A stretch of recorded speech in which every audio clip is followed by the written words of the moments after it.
Nagbabala ang otoridad kaugnay sa insidente ng fake booking online lalo na ngayong bakasyon. Isang insidente na naipost online kaugnay sa fake booking ang namonitor ng La Union Police Provincial Office kamakailan sa bayan ng San Juan. Merong nag-post sa social media po natin through Facebook na allegedly is naki-scam sila.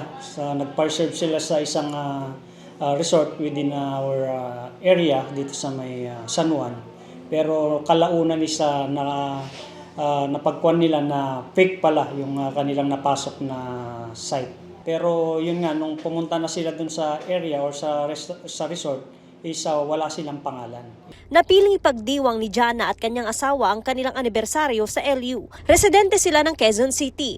Nag-book na rin umano sila online para hassle-free at hindi na rin maghanap pa ng accommodation establishment pagdating sa LU. Pero siniguro raw nilang legit ang napiling page ng hotel. We check po yung accommodation first by checking yung Google reviews, and then pag nag-chat po kami, make sure na hindi kami pinipilit na magbayad agad ng down payment kasi maraming tao, ganyan. Hindi po kami nagpapa-caught up with that urgency.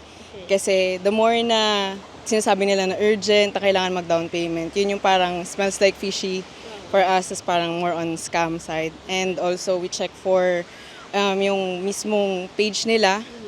Kasi usually po pag may blue check mark, hindi naman po talaga legit. Like, we check for their pages kung marami, and if marami, medyo sketchy na po siya for us. Mahirap na po in this economy.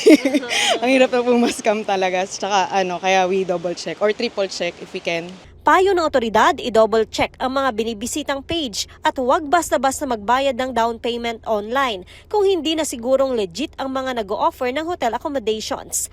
May mga posted din ang bawat LGU at maging Department of Tourism kaugnay sa mga lehitimong accommodation establishments. Mapagpanuri po tayo kung saan tayo nag-booking na site.